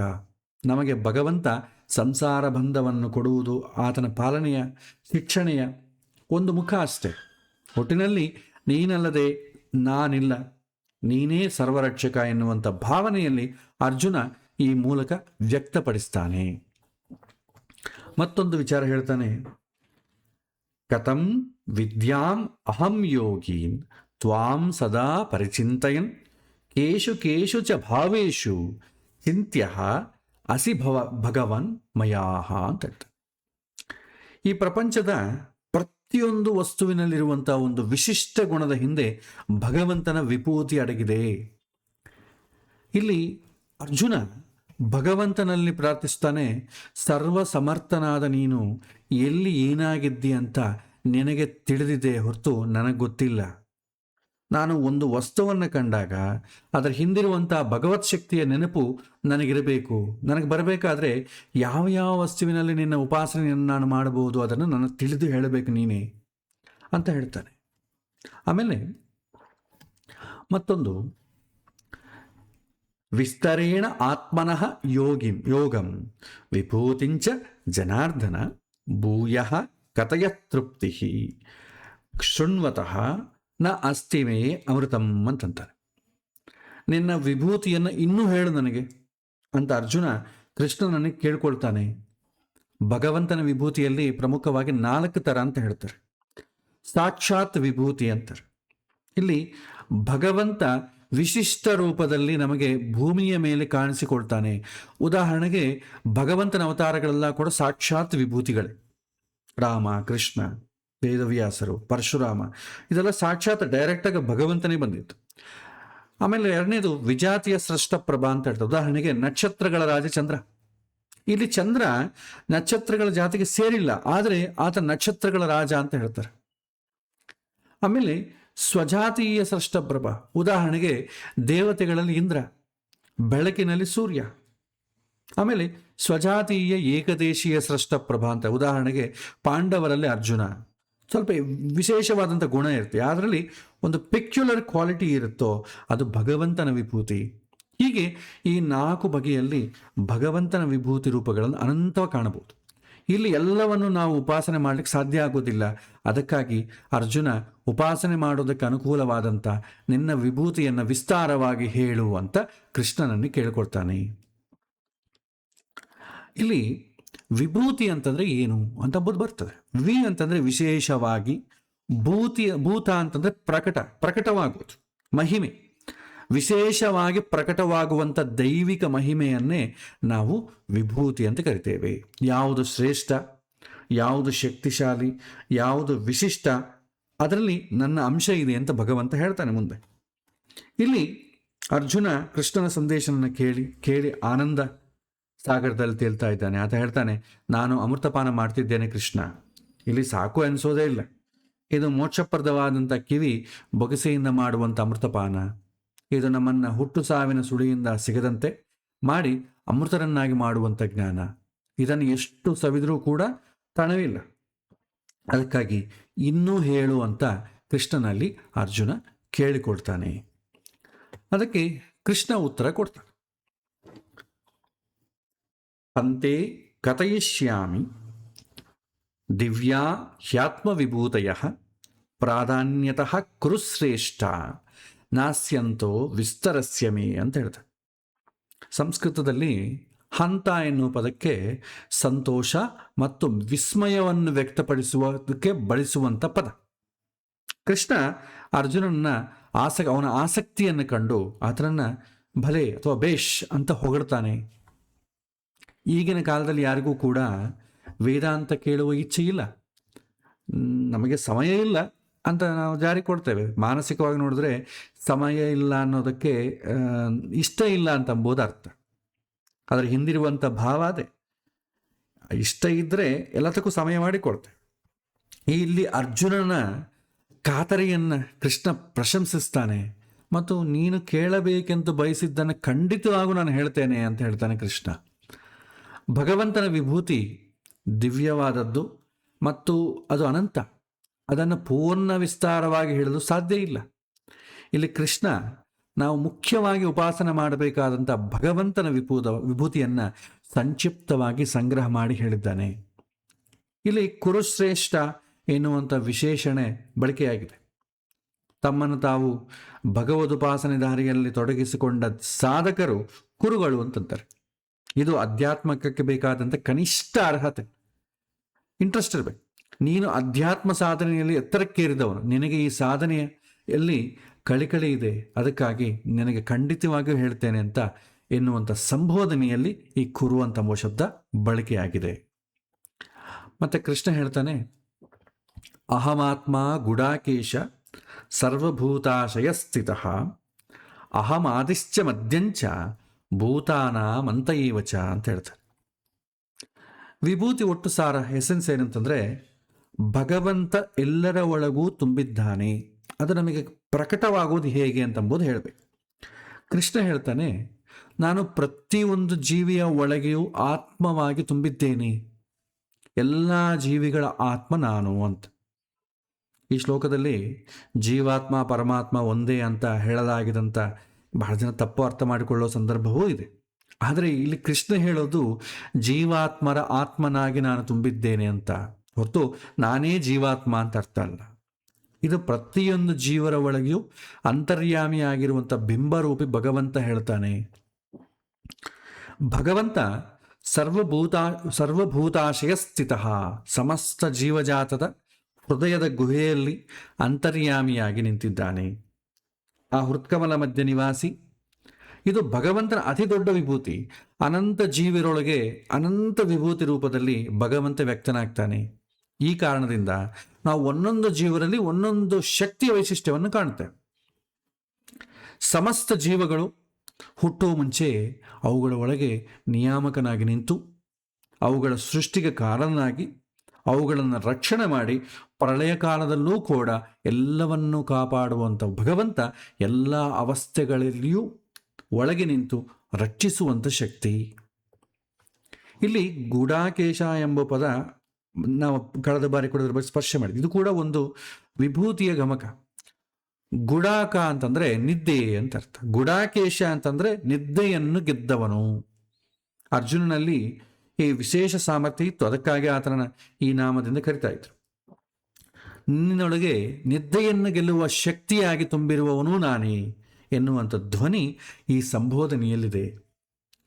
ಈ ಅಧ್ಯಾಯದ ಮುಂದಿನ ಭಾಗದಲ್ಲಿ ಕೃಷ್ಣ ತನ್ನ ವಿಶಿಷ್ಟವಾದಂಥ ವಿಭೂತಿಯನ್ನು ವಿವರಣೆ ಮಾಡ್ತಾನೆ.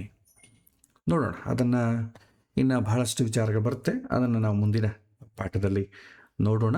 ಆಮೇಲೆ ವಿದ್ಯಾರ್ಥಿಗಳು ಕೇಳಿದಂಥ ಪ್ರಶ್ನೆ ಒಂದಿದೆ, ಅದನ್ನು ಇಲ್ಲಿ ಸ್ಪರ್ಶ ಮಾಡಿ ನಾವು ಮುಂದಕ್ಕೆ ಹೋಗೋಣ. ಕಳೆದ ಬಾರಿ ನಾವು ಈ ಸೂಕ್ಷ್ಮ ಶರೀರ, ಸ್ಥೂಲ ಶರೀರ ಇದನ್ನು ನೋಡಿದ್ವಿ ನಾವು. ಇಲ್ಲಿ ಮತ್ತೆ ಪಂಚಕೋಶಗಳ ಬಗ್ಗೆಯೂ ಹೇಳಿದ್ವಿ. ಅದರಲ್ಲಿ ಪ್ರಶ್ನೆ ಏನಂತಂದರೆ, ಸ್ವಭಾವ ಎನ್ನುವುದು ಯಾವ ಕೋಶದಲ್ಲಿ ಇರುತ್ತೆ ಅಂತ ಒಬ್ಬ ವಿದ್ಯಾರ್ಥಿ ಕೇಳಿದಂಥ ಪ್ರಶ್ನೆ. ಸ್ವಭಾವ ಅಂತಂಬೋದು ಪಂಚಕೋಶಗಳ ಒಳಗೆ ಬರುವುದೇ ಇಲ್ಲ. ಯಾಕೆಂದರೆ ಪಂಚಕೋಶಗಳ ಒಳಗೆ ತಾನೇ ಆತ್ಮ ಇರೋದು. ಆ ಆತ್ಮಕ್ಕೆ ಇರುವಂಥ ಸಹಜ ಸ್ವಭಾವವೇ ಇದನ್ನು ಸ್ವಭಾವ ಅಂತ ಕರೀತೆ. ಹಾಗಾಗಿ ಇದು ಆತ್ಮದ ಗುಣವೇ ಹೊತ್ತು ಈ ಕೋಶ ಆತ್ಮದ ಹೊರಗಿನ ಆವರಣಗಳಿಗೆ ಸಂಬಂಧಪಟ್ಟದಲ್ಲ. ನಾನೇ ಸ್ವಯಮೇವ ಭವತಿ ಸ್ವಯಮೇವ ಭಾವಯತಿ. ನಾನೇ ನಾನಾಗಿರುವುದು. ಅದು ಯಾವ ಕೋಶದ ಕೆಳಗೂ ಬರಲ್ಲ. ಅನ್ನಮಯ ಕೋಶಕ್ಕೂ ಬರಲ್ಲ, ಪ್ರಾಣಮಯ ಕೋಶಕ್ಕೂ ಬರಲ್ಲ, ಮನೋಮಯ ಕೋಶ, ವಿಜ್ಞಾನಮಯ ಕೋಶ, ಆನಂದಮಯ ಕೋಶ ಯಾವುದರಲ್ಲೂ ಬರಲ್ಲ. ಅನ್ನಮಯ ಕೋಶ ಅಂದರೆ ಶರೀರ, ಪ್ರಾಣಮಯ ಕೋಶ ಅಂದರೆ ಇಂಟರ್ನಲ್ ಇರೋ ಶಕ್ತಿ, ಮನೋಮಯ ಕೋಶ ಅಂತಂದರೆ ಮನಸ್ಸು, ವಿಜ್ಞಾನಮಯ ಕೋಶದಲ್ಲಿ ಬುದ್ಧಿ ಬರುತ್ತೆ, ಆನಂದಮಯ ಕೋಶದಲ್ಲಿ ನಮ್ಮ ಜ್ಞಾನ ಇದು ಬರ್ತದೆ. ಅದರ ಒಳಗೆ ಜೀವ. ಇದೆಲ್ಲ ಅನುಭವಿಸೋನು ಯಾರು? ಜೀವ ತಾನೆ. ಆ ಜೀವಕ್ಕಿರುವ ಕ್ವಾಲಿಟಿಯೇ ಸ್ವಭಾವ ಅಂತ ಕರಿತೇವೆ. ಆಮೇಲೆ ಎರಡನೇ ಪ್ರಶ್ನೆ, ಪ್ರಭಾವ ಯಾವ ಕೋಶಕ್ಕೆ ಪರಿಣಾಮ ಬೀರುತ್ತೆ ಅಂತ. ಪ್ರಭಾವ ಅಂತಂದ್ರೆ ಏನು? ನಮಗೆ ಎರಡು ಥರ ಪ್ರಭಾವ ಇದೆ. ಒಂದು ವಾತಾವರಣ ಪ್ರಭಾವ, ಎರಡನೇದು ಅನುವಂಶಿಕ ಪ್ರಭಾವ ಅಂತ. ಇದೆರಡಕ್ಕೂ ನಾವು ಒಳಗಾಗ್ತೇವೆ. ವಾತಾವರಣಕ್ಕೆ ತಕ್ಕಂತೆ ಮನಸ್ಸು ಬದಲಾಗ್ತದೆ. ನಾವು ಸಿನಿಮಾ ಥಿಯೇಟ್ರಲ್ಲಿದ್ದರೆ ಒಂಥರ ಇರುತ್ತೆ, ದೇವಸ್ಥಾನದಲ್ಲಿದ್ದರೆ ಒಂಥರ ಇರುತ್ತೆ, ಈ ಥರ ಬದಲಾಗ್ತಾ ಇರುತ್ತೆ. ಹಾಗಾಗಿ ಬದಲಾಗುವಂಥ ಇದು ಮನಸ್ಸಿಗೆ ಸಂಬಂಧಪಟ್ಟದ ಕಾರಣ ಮನೋಮಯ ಕೋಶ ಕೆಳಗೂ ಬರುತ್ತೆ. ಆಮೇಲೆ ಅನುವಂಶಿಕ ಪ್ರಭಾವ, ಇದು ವಂಶ ಪಾರಂಪರ್ಯ ಬರ್ತದೆ.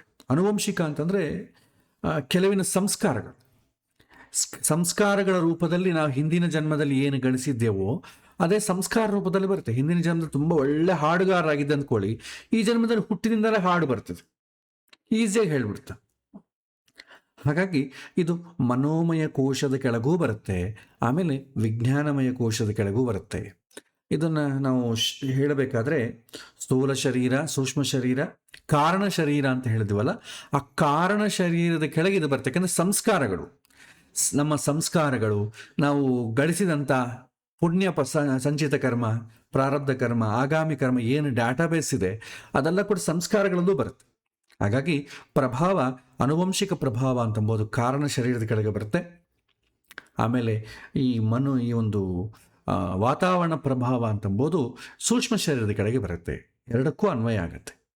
ಮತ್ತು ಮೂರನೇ ಪ್ರಶ್ನೆ ಕೇಳಿದರೆ, ನಿರಂತರ ಅಭ್ಯಾಸದಿಂದ ಕೋಶಗಳನ್ನು ಸ್ವಚ್ಛಗೊಳಿಸಬಹುದೇ? ಅವಶ್ಯವಾಗಿ ಸಾಧ್ಯ ಆಗ್ತದೆ. ನಿರಂತರ ಅಭ್ಯಾಸ ಯೋಗೇನ ತಥೋ ಅಂತ ಹೇಳ್ತಾರೆ. ಅಭ್ಯಾಸದಿಂದ ಎಂಥದ್ದಾದರೂ ಬದಲಾವಣೆ ಮಾಡ್ಬೋದು. ಭಗವದ್ಗೀತೆಯಲ್ಲಿ ಒಂದು ಕಡೆ ಬರುತ್ತೆ, ಮನಸ್ಸನ್ನು ಕಂಟ್ರೋಲ್ ನಿಯಂತ್ರಣೆ ಮಾಡೋದು ಸುಲಭದ ಕೆಲಸ ಅಲ್ಲ, ತುಂಬ ಕಷ್ಟ, ಸಾಧ್ಯ. ತುಂಬ ಅಭ್ಯಾಸದಿಂದ ಮನಸ್ಸನ್ನು ನಾವು ನಿಯಂತ್ರಣೆ ಮಾಡ್ಬೋದು. ಮನಸ್ಸು ಯಾವಾಗ ನಿಯಂತ್ರಣ ಆಗುತ್ತೋ ಆವಾಗ ಈ ಸ್ವಭಾವ ಪ್ರಭಾವ ಇದೆಲ್ಲ ಕೂಡ ಸ್ಟ್ರೀಮ್ಲೈನ್ ಆಗಿಬಿಡ್ತದೆ. ಮನಸ್ಸ ನಿಯಂತ್ರಣ ಆದಾಗೆ ನಿಜವಾಗೂ ನನ್ನ ಸ್ವಭಾವ ಏನದು ಅಂತಂಬುದು ಅಭಿವ್ಯಕ್ತವಾಗ್ತದೆ. ಇಲ್ಲದ್ರೆ ಏನಾಗುತ್ತೆ, ನನ್ನ ಸ್ವಭಾವ ಇದು ಅಂತ ನಮಗೆ ಗೊತ್ತಾಗೋದಿಲ್ಲ. ಯಾವುದು ನನ್ನ ಸ್ವಭಾವ, ನಾವು ಒಂದೊಂದು ಸಲ ಒಂದೊಂದು ರೀತಿ ನಾವು ನಡ್ಕೊಡ್ತೇವೆ. ಅದು ಸ್ವಭಾವನ ಪ್ರಭಾವನ ಅಂಬೋದು ಕೂಡ ನಮಗೆ ಗೊತ್ತಾಗೋದಿಲ್ಲ.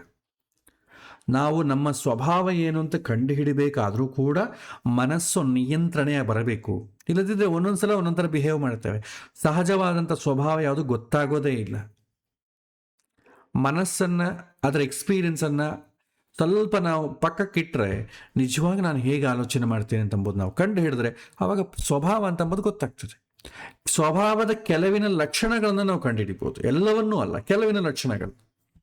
ಕೆಲವಿನ ಜನಕ್ಕೆ ಜ್ಞಾನವೇ ಗಳಿಸ್ಬೇಕು ಅಂತಿರುತ್ತೆ, ಅವ್ರಿಗೆ ಬೇರೆ ಯಾವುದ್ರ ಮೇಲೆ ಇಂಟ್ರೆಸ್ಟ್ ಇಲ್ಲ. ಚೆನ್ನಾಗಿ ಓದಬೇಕು, ಚೆನ್ನಾಗಿ ತಿಳ್ಕೊಳ್ಬೇಕು, ಯಾರನ್ನ ಕೇಳಿದಾಗ ಹೇಳಬೇಕು, ಇದು ಕೆಲವಿನ ಜನಕ್ಕೆ ಇಂಟ್ರೆಸ್ಟ್ ಇರುತ್ತೆ. ಇನ್ನು ಕೆಲವಿನ ಜನಕ್ಕೆ ಪವರ್ ಬೇಕು ಅಂತ ಇಂಟ್ರೆಸ್ಟ್. ಯಾವುದೇ ಆಗಲಿ ನಾನು ನನ್ನಿಂದ ಆಯಿತು, ನಾನೇ ಮಾಡಿದ್ದು, ಅವ್ರು ಮಾಡಬೇಕೋ ಬೇಡವೋ ಅಂತಿದ್ರು, ನಾನೇ ಮಾಡಿ ಅಂತ ಹೇಳಿದೆ. ಈ ರೀತಿ ಅಧಿಕಾರದ ಒಂದು ವ್ಯಾಮೋಹ ಇರುತ್ತೆ. ಅದೊಂದು ಸಹಜ ಸ್ವಭಾವವೇ ಅದು. ಇದು ಎಲ್ಲರಿಗೂ ಇರಲ್ಲ, ಇದೇನು ಬದಲಾಗಲ್ಲ. ಅದು ಚಿಕ್ಕಂದಲ್ಲ ಇದ್ದೇ ಇರುತ್ತೆ. ಚಿಕ್ಕಂದಾಗಿ ಶಾಲೆಯಲ್ಲಿ ನಾನು ಕ್ಲಾಸ್ ಲೀಡರ್ ಆಗಬೇಕು ಅಂತಾನೆ, ಕಾಲೇಜಲ್ಲಿ ಒಂದು ವರ್ಗದ ಲೀಡರ್ ಆಗಬೇಕು ಅಂತ ಇರ್ತಾನೆ, ವಾರ್ಡ್ ಮೆಂಬರ್ ಆಗ್ತಾನೆ, MLA ಆಗ್ತಾನೆ. ಸಾಯೋ ತನಕ ಕೂಡ ಒಂದು ಯಾವುದೋ ಒಂದಕ್ಕೆ ಲೀಡರ್ ಆಗಲೇ ಇರಬೇಕು ಅಂತ ಕ್ವಾಲಿಟಿ ಇರುತ್ತೆ, ಅದು ಬದಲಾಗೋದಿಲ್ಲ. ಇನ್ನು ಕೆಲವರಿಗೆ ಹಣ ಬೇಕು ಅಂತ ಅನ್ಸುತ್ತೆ, ಜಾಸ್ತಿ ದುಡ್ಡು ಇರಬೇಕು, ಉಪಯೋಗಿಸ್ತಾನೋ ಬಿಡ್ತಾನೋ ಬೇರೆ ವಿಷಯ. ಶ್ರೀಮಂತ ಅಂತ ಅನ್ಸ್ಕೊಳ್ಬೇಕು, ಇವನಂತೂ ತುಂಬಾ ದುಡ್ಡಿದೆ, ದುಡ್ಡು ಗಳಿಸಿದ್ದಾನೆ. ವೈಶ್ಯ ಧರ್ಮ ಇದು ಬದಲಾಗೋದಿಲ್ಲ, ಸಣ್ಣ ತಂದಾಗಿಂದಲೂ ಸಾಯೋ ತನಕ ಕೂಡ ಇದು ಬದಲಾಗೋದಿಲ್ಲ. ಆಮೇಲೆ ಶೂದ್ರ ಧರ್ಮ, ಶುಚಾದ್ರವತಿ, ಯಾರು ಕಷ್ಟದಲ್ಲಿದ್ದಾರೆ ಅವನಿಗೆ ಸಹಾಯ ಮಾಡಬೇಕು ಅನ್ಸತ್ತೆ. ಮನುಷ್ಯನ ಬೇಸಿಕ್ ಕ್ವಾಲಿಟಿ ಏನಂತಂದ್ರೆ ಶೂದ್ರ ಧರ್ಮ. ಅದರಿಂದ ಒಂದೊಂದು ಹಂತ ಎತ್ತರಕ್ಕೇರೋ ಸಾಧ್ಯ. ಎಲ್ಲರಲ್ಲೂ ಕೂಡ ಶೂದ್ರ ಧರ್ಮ ಪರಿಪೂರ್ಣವಾಗಿರುತ್ತೆ. ಎಕ್ಸ್ಕ್ಲೂಸಿವ್ ಆಗಿ ಮತ್ತೆ ವೈಶ್ಯ ಧರ್ಮ, ಕ್ಷತ್ರಿಯ, ಬ್ರಾಹ್ಮಣ ಇರಬಹುದು, ಬಟ್ ಬೇಸಿಕ್ ಕ್ವಾಲಿಟಿ ಶೂದ್ರ ಧರ್ಮ. ಕಷ್ಟಕ್ಕೆ ಕರಗುವುದು ಅಂತ ಅರ್ಥ. ಯಾರು ಕಷ್ಟಕ್ಕೆ ಕರಗುವುದಿಲ್ವೋ ಮನುಷ್ಯ ಅಂತಲೇ ಹೇಳಿಕ್ ಬರೋದಿಲ್ಲ, ಪಶು ಅಂತ ಹೇಳ್ತಾರೆ. ಯಾರೋ ಕಷ್ಟಪಡ್ತಾ ಇದ್ದಾನೆ, ನನ್ನ ಕೈಲಾದ ಸಹಾಯ ಮಾಡೋಣ, ಪಾಪ ಯಾಕೆ ಕಷ್ಟಪಡ್ತಾ ಇದ್ದಾನೆ ಅವನು, ಕಷ್ಟಕ್ಕೆ ಕರಗುವವನು, ಅದಕ್ಕೆ ತುಂಬಾ ಒಳ್ಳೆ ಹೆಸರು. ಶುಚಾತ್ ದ್ರವತಿ ಶೂದ್ರ. ಯಾರು ಕಷ್ಟದಲ್ಲಿದ್ದಾರೋ ಅವರನ್ನು ಮನಸ್ಸು ದ್ರವಿಸಿ ಅವನಿಗೆ ಸಹಾಯ ಮಾಡಬೇಕು ಅಂತ ಅನ್ಸುತ್ತೆ, ಆ ಧರ್ಮವನ್ನು ಶೂದ್ರ ಅಂತ ಹೇಳ್ತೇವೆ. ಇದು ಕೂಡ ಬಹಳ ಜನಕ್ಕೆ ಬೇಸಿಕ್ ಕ್ವಾಲಿಟಿ ಆಗಿರುತ್ತೆ. ಈ ಕ್ವಾಲಿಟೀಸು ಬೇರೆ ಬೇರೆ ರೀತಿ ಅಭಿವ್ಯಕ್ತ ಆಗೋದ್ರಿಂದಲೇ ಒಬ್ಬೊಬ್ಬರು ಒಂದೊಂದು ಥರ ಕೆಲಸ ಮಾಡ್ತಾರೆ. ಆ ಕೆಲಸ ಮಾಡಿಕ್ಕಾಗಿ ಅವರು ಒಂದೊಂದು ಹೆಸರನ್ನು ಇಡ್ತಾರೆ. ಅದು ಜಾತಿ ಪದ್ಧತಿ ಅಂತ ಬಂತು, ಅದು ಇದಕ್ಕೆ ಸಂಬಂಧ ಇಲ್ಲ. ಅವನಿಗೆ ಏನು ಸ್ವಭಾವ ಇದೆ ಅದೇ ಅಭಿವ್ಯಕ್ತವಾಗ್ತದೆ. ಆದರೆ ಅದು ಅಭಿವ್ಯಕ್ತವಾಗುವುದು ನಮಗೆ ಗೊತ್ತಾಗೋದಿಲ್ಲ ಅಷ್ಟೇ. ನಾವು ಇವತ್ತು ಹಣಕ್ಕೋಸ್ಕರ ನಾವು ಬೇರೆ ಬೇರೆ ಕೆಲಸ ನಮಗೆ ಇಷ್ಟ ಇಲ್ಲದನ್ನು ಮಾಡ್ತೇವೆ. ಕೆಲವೊಂದು ಜನಕ್ಕೆ ಒಳ್ಳೆ ವಿದ್ಯಾವಂತನಾಗಿ 4 ಜನಕ್ಕೆ ಪಾಠ ಹೇಳ್ಕೊಡ್ಬೇಕು ಅಂತ ಇಂಟ್ರೆಸ್ಟ್ ಇರುತ್ತೆ ಪಾಪ. ಆದರೆ ಏನು ಮಾಡೋದು, ಮದುವೆ ಮಾಡಿಬಿಟ್ಟಿದ್ದಾರೆ, ಮಕ್ಕಳಾಗಿದ್ದಾರೆ, ಆ ಲೈನಿಗೆ ಹೋಗ್ಲಿಕ್ಕೆ ಅವಕಾಶ ಇಲ್ಲ. ಏನು ಮಾಡ್ತಾನೆ, ಬೇರೆ ಯಾವುದೋ ಪಾಪ ಉದ್ಯೋಗ ಮಾಡ್ಕೊಂತ ಕೂತಿರ್ತಾನೆ. ಕೆಲವೊಂದು ಜನಕ್ಕೆ ಒಳ್ಳೆ ಆಡಳಿತ ಆಡಬೇಕು ಅಂತ ಇಷ್ಟ ಇರುತ್ತೆ, ಒಳ್ಳೆ ಟೀಮ್, ಒಂದು ಲೀಡರ್ ಆಗಿ ಜನಗಳಿಗೆಲ್ಲ ಸಹಾಯ ಮಾಡಬೇಕು, ಒಂದು ಅಧಿಕಾರ ದುರ್ವಿನಿಯೋಗ ಮಾಡದೆ ಅಂತ ಇರುತ್ತೆ. ಆದರೆ ಅವನಿಗೆ ಅವಕಾಶವೇ ಸಿಗೋದಿಲ್ಲ, ಅಂಥವನನ್ನು ಯಾರು ಆಯ್ಕೆ ಮಾಡ್ಕೊಳ್ಳೋದೇ ಇಲ್ಲ. ಪಾಪ ಅವನು ಅದು ಮಾಡಲಿಕ್ಕೆ ಆಗೋದಿಲ್ಲ, ಸುಮ್ಮನೆ ಕೂತಿರ್ತಾನೆ. ಇನ್ನು ಕೆಲವೊಂದು ಜನಕ್ಕೆ ವೈಶ್ಯ ಧರ್ಮ, ತುಂಬ ಪ್ರೊಡಕ್ಷನ್ ಮಾಡಬೇಕು ಅಂತ ಇರುತ್ತೆ, ಅವನಿಗೆ ಅವಕಾಶವೇ ಇರೋದಿಲ್ಲ. ಶುಚಾತ್ ದ್ರವತಿ, ಕೆಲವೊಂದು ಜನಕ್ಕೆ ಯಾರು ಕಷ್ಟದಲ್ಲಿದ್ದಾರೆ ಅವನಿಗೆ ಸಹಾಯ ಮಾಡಬೇಕು ಅಂತ ಇರುತ್ತೆ. ಆದರೆ ಪಾಪ ಅವನ ಮನೆ ಪರಿಸ್ಥಿತಿ, ಅವನು ಹಾಗೆ ಎಲ್ಲರಿಗೂ ಸಹಾಯ ಮಾಡಿಕೊಳ್ತಾ ಹೋದರೆ ಉಪಜೀವನಕ್ಕೆ ಕಷ್ಟ ಆಗತ್ತೆ ಅಂತೇಳಿ ಅವನು ಮಾಡಲಿಕ್ಕೂ ಆಗೋದಿಲ್ಲ. ಸೊ ಬೇರೆ ಬೇರೆ ಹೊರಗಿನ ಪ್ರಭಾವದ ಕಾರಣದಿಂದ ಬೇರೆ ಬೇರೆ ಇರ್ಬೋದು, ಆದರೆ ಮೂಲಭೂತವಾಗಿ ಪ್ರತಿಯೊಬ್ಬರಿಗೂ ಒಂದು ಸ್ವಭಾವ ಇರುತ್ತೆ, ಅದು ಎಂದಿಗೂ ಬದಲಾಗೋದೇ ಇಲ್ಲ. ಆದರೆ ನಿತ್ಯ ಅಭ್ಯಾಸಗಳನ್ನು ಮಾಡೋದ್ರಿಂದ ಮನೋಮಯ ಕೋಶ ಕಂಟ್ರೋಲಿಗೆ ಬಂತಂದ್ರೆ ಖಂಡಿತವಾಗೂ ಹಿಂದಿನ ಸಂಸ್ಕಾರಗಳು, ಅವನ ಒಂದು ಸ್ವಭಾವ ಏನಂತೂ ಕಂಡುಕೊಳ್ಳಿಕ್ಕೆ ಶಕ್ತಿ ಇರುತ್ತೆ. ಅಲ್ಲಿಂದ ಶುರುವಾಗ್ತದೆ. ಇಲ್ಲದ್ರೆ ನಮಗೆ ಮನಸ್ಸು ಬಲಿಷ್ಠವಾಗಿ ಲೌಕಿಕ ಪ್ರಪಂಚದಲ್ಲಿ ತಿರುಗಾಡುವಷ್ಟು ದಿನ ನಮ್ಮ ಸ್ವಭಾವ ಯಾವುದು ಅಂತಂಬುದು ನಾವು ಕಂಡುಕೊಳ್ಳಿಕ್ಕಾಗೋದಿಲ್ಲ. ಇದು ಹೇಳ್ತೇವೆ. ಇನ್ನು ಸ್ವಭಾವ, ಜೀವಕ್ಕೆ ಬಹಳ ಸ್ವಭಾವ ಇರುತ್ತೆ, ನಮಗೆ ಗೊತ್ತಿರೋದಿಲ್ಲ ಅಷ್ಟೆ. ಅದು ಉಪಾಸನೆ ಮಾಡಿ ಸ್ಥೂಲ ಶರೀರ, ಸೂಕ್ಷ್ಮ ಶರೀರ, ಕಾರಣ ಶರೀರ, ಈ ಮೂರನ್ನು ಯಾವಾಗ ನಾವು ಅರ್ಥ ಮಾಡಿಕೊಡ್ತೇವೋ ನಿಜವಾದಂಥ ನನ್ನ ಸ್ವಭಾವ ಏನು ಅಂತಂಬುದು ಗೊತ್ತಾಗ್ತದೆ. ಇದು ಕೂಡ ಮುಂದೆ ಮುಂದೆ ಕೃಷ್ಣ ಅದನ್ನೂ ಉಲ್ಲೇಖನ ಮಾಡಿ ಹೇಳ್ತಾನೆ. 17-18 ಅಧ್ಯಾಯದಲ್ಲಿ ಬರುತ್ತೆ. ಅಲ್ಲಿ ಮತ್ತೊಮ್ಮೆ ಈ ಪ್ರಶ್ನೆಯ ಬಗ್ಗೆ ನಾನು ಹೇಳ್ತೆ. ಇದು ವಿದ್ಯಾರ್ಥಿಯೊಬ್ಬರು ಕೇಳಿದಂಥ ಪ್ರಶ್ನೆಗೆ ಉತ್ತರ. ಇನ್ನೂ ಏನಾದರೂ ಪ್ರಶ್ನೆಗಳಿದ್ದರೆ ನೀವು ಕೇಳಬಹುದು.